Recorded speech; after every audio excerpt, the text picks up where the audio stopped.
Misinformation, sometimes, which is coming from everybody. It's, you know, no one has a monopoly on it. Or just power. You're saying nobody it's just has power. a monopoly on it. Come on. That's some moral relativism right there. I said nobody has a monopoly. You said nobody has a monopoly on it, but that's like saying nobody has a monopoly on being a billionaire. He's got that monopoly up here. I mean, he's got more money than us. A lot more money than us. So, I don't get the...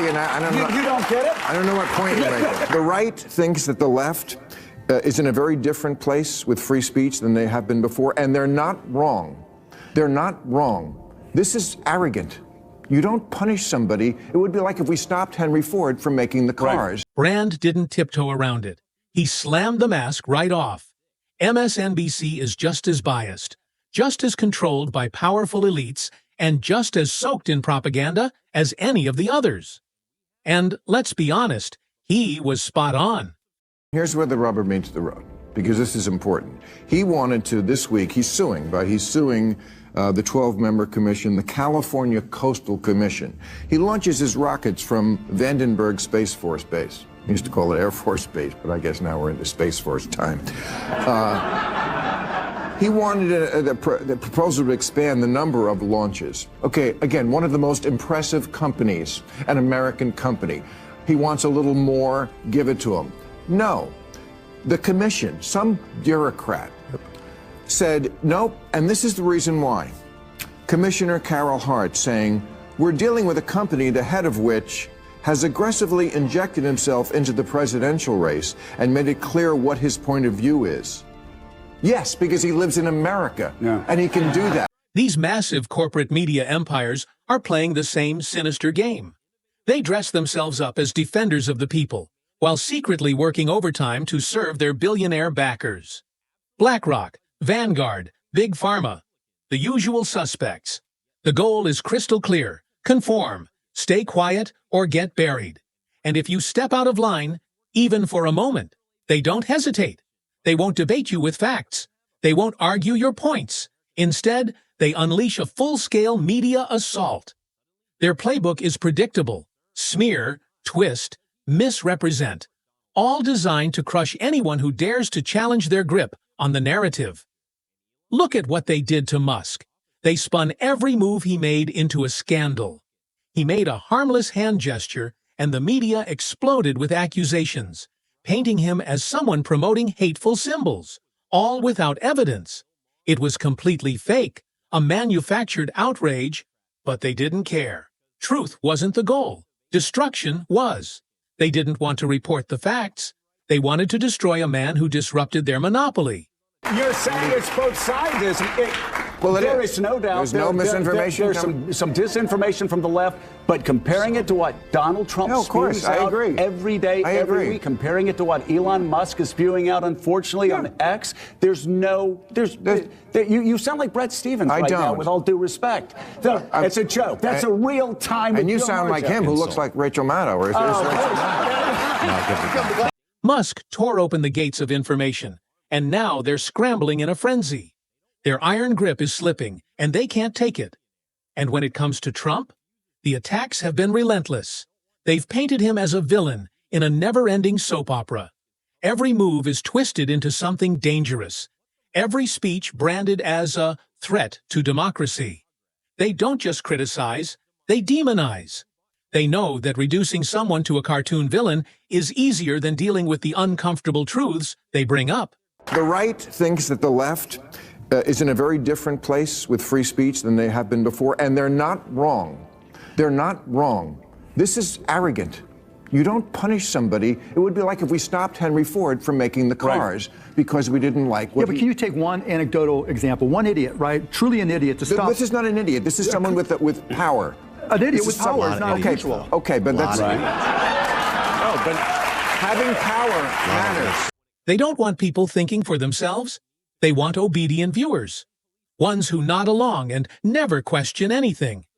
But the moment someone, whether it's Trump, Musk, or anyone else, wakes people up and inspires them to question that narrative, the media machine snaps into attack mode.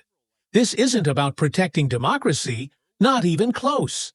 This is about protecting their empire of influence. They've built a propaganda engine, and anyone who gets in its way gets steamrolled. It doesn't stop at billionaires or politicians. Now they're coming for parents too. People who just want to know what's happening with their own children are being painted as dangerous or unhinged. And the media is helping push that narrative. But I also think at the same time, there is a message of what I would call like common sense, patriotic pluralism. Yeah. That is a majority message, which is like, if some father and mother have health care for their kid lined up who's trans, just stay the fuck out of their business. Like, and let them make that decision. That's their decision to make. And you don't have to make that for your family. I'm not going to tell you what to do with your family. But the argument is whether the child should make the decision. But the child is never making the decision. The parents are always making the decision. Parents consent to medical care. Well, here in California, you're allowed to hide it from the parents if the kid is. Yes. Thank you, one person who knows that. But I mean, somebody knows that is the case. When stories began surfacing, stories about schools hiding gender transitions from parents, the media was quick to mock and dismiss them. Even when lawsuits, whistleblowers, and leaked documents proved it was real, they still denied it. They looked into the camera with a straight face and pretended it was all just paranoia.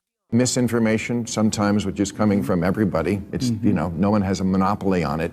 Or just power. You say nobody it's just has power. A monopoly on it. Come on. That's some moral relativism right there. I said nobody has a monopoly. You said nobody has a monopoly on it, but that's like saying nobody has a monopoly on being a billionaire. He's got that monopoly up here. I mean, he's got more money than us. A lot more money than us. So, I don't get the... You don't get it? I don't know what point you're making. This is the pattern they follow, over and over again. Deny, discredit, destroy. When real evidence surfaces, they act like it doesn't exist. You're told you're imagining things. You're told you're hateful. You're told you're dangerous. Just for asking questions. This is how the left-wing media machine really works. They don't win debates with facts. They don't want open dialogue. They want fear and silence. They want total control of the conversation. And they'll do whatever it takes to maintain it. And the moment someone breaks through their barrier, someone who doesn't fit their perfect little mold, they're branded as traitors or conspiracy theorists. The labels come flying the moment anyone dares to question the narrative. They pretend to offer balance, but it's just a performance.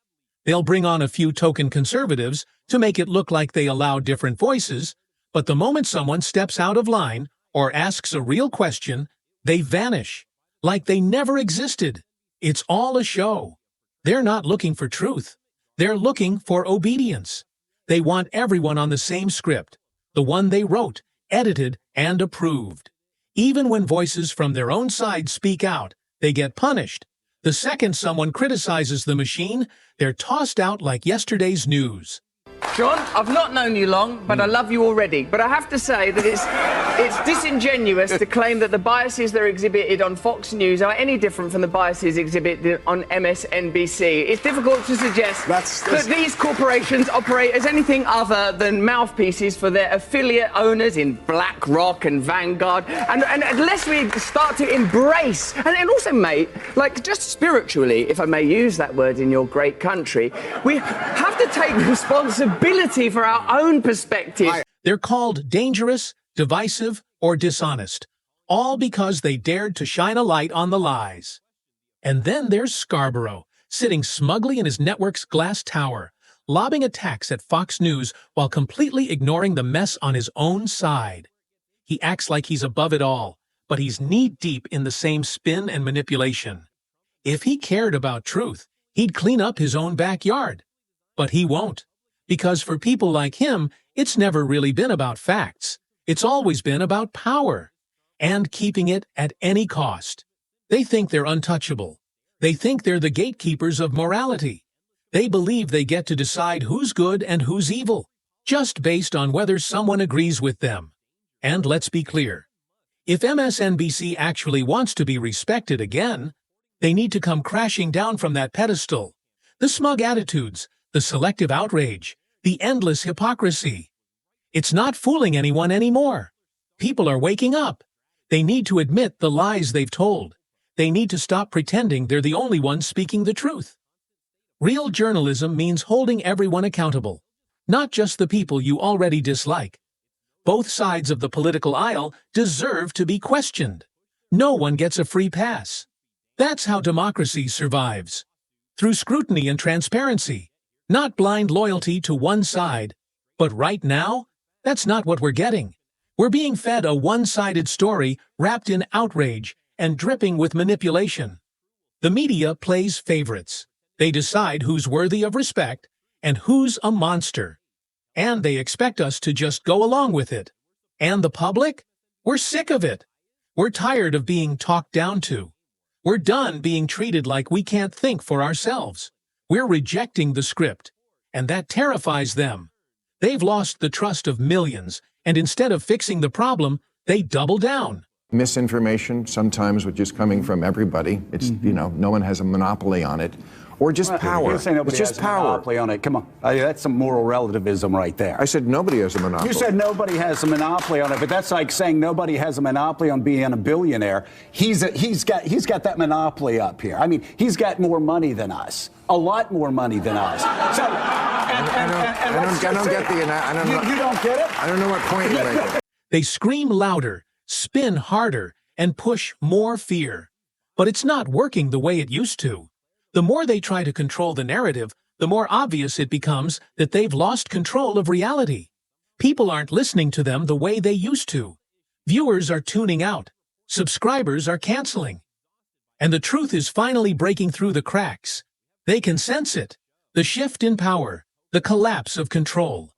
That's why they're panicking behind the scenes, clinging to old tactics that no longer work. Their grip is slipping, and they know it. So they scream disinformation at anything they don't like. They slap warning labels on speech, deplatform people for asking uncomfortable questions, and blacklist anyone who dares to think independently. That's not journalism, that's censorship in disguise. You know what would be good at MSNBC is if you actually did think about both sides and weighed the arguments and made constructive arguments against that side while respecting them.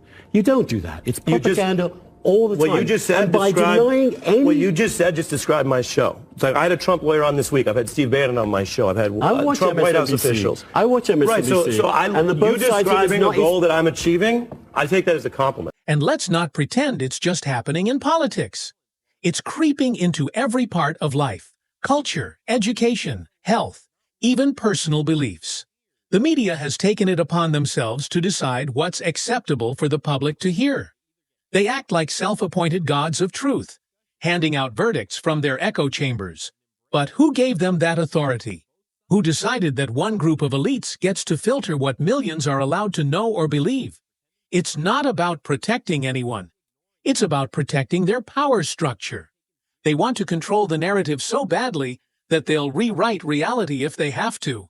They'll ignore context, twist intentions, and erase nuance, all to shape the story that benefits them most. And if someone resists, they're labeled a threat. What they fear most is not chaos, it's clarity. When people start seeing things for what they really are, the media's illusion falls apart. And we're already seeing that shift happen. More people are turning to alternative voices, podcasters, independent journalists, platforms they can trust. The mainstream media used to be the gatekeepers of truth, but now they're just gatekeepers of spin, desperately trying to keep the doors shut. And it's not just conservatives calling this out. It's people from across the political spectrum. Liberals, moderates, independents, they're all realizing that the narrative machine doesn't care about ideology.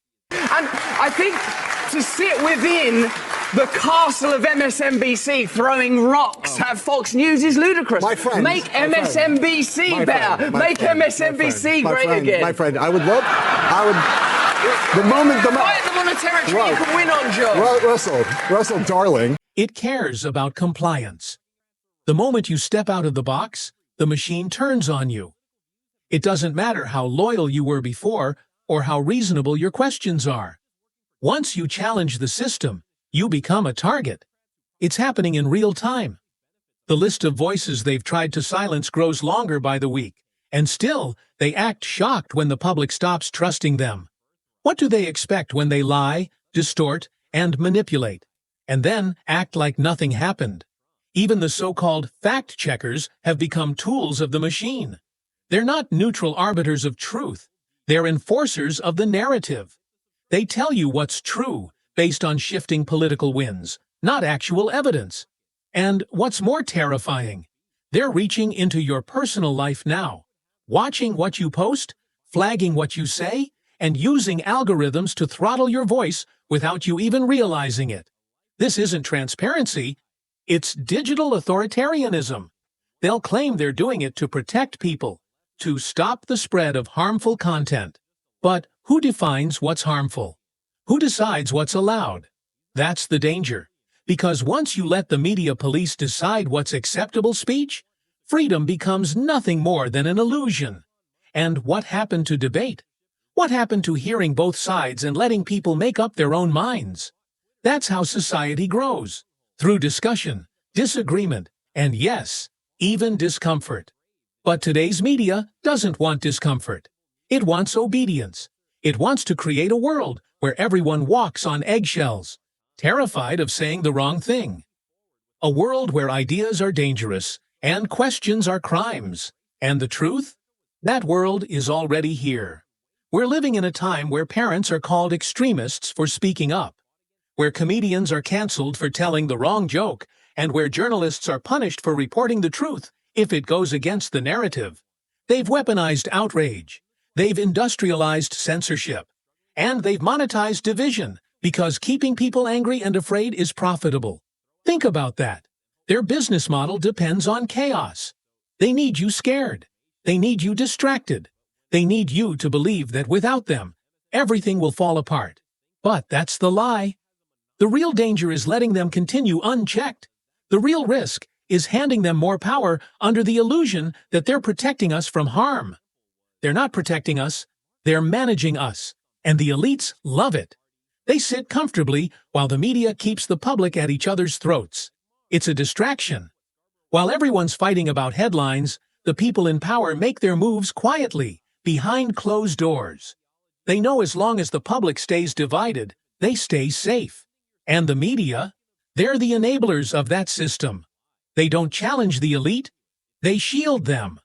So when someone disrupts that formula, whether it's a public figure, a parent, or an outsider voice, they have to be destroyed. Not debated, not discussed. Destroyed. They want obedience, not truth. They want control, not conversation. And the scariest part? It's working, for now. But here's the twist they never saw coming. People are waking up faster than ever. The more they push the lies, the more obvious it becomes.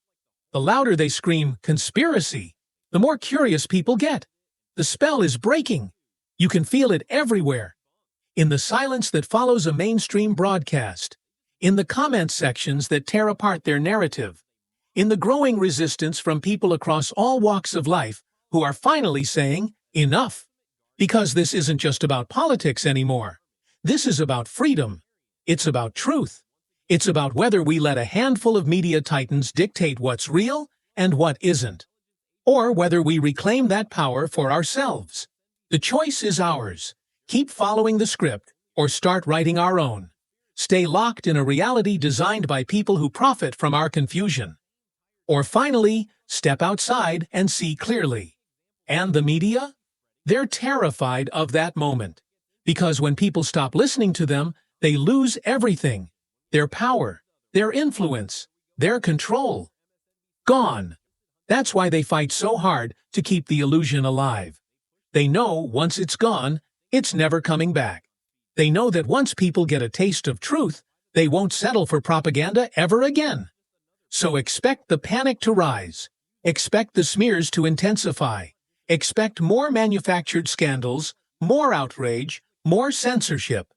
Because the empire is crumbling and they're trying to hold it together with lies and fear. But it won't work forever. The cracks are growing wider. The foundation is shaking. And no matter how hard they scream, they can't stop the collapse. This isn't just a media crisis, it's a reckoning. The age of blind trust is over. The age of questioning everything has begun. And for those still clinging to the lie, they'll be the last to see it coming. Thanks for watching. If you want to see more content, like this. So hit that like button, and don't forget to hit that subscribe button, and please make sure to check out these other videos you might like. See you guys in the next video. Till then, take care and goodbye.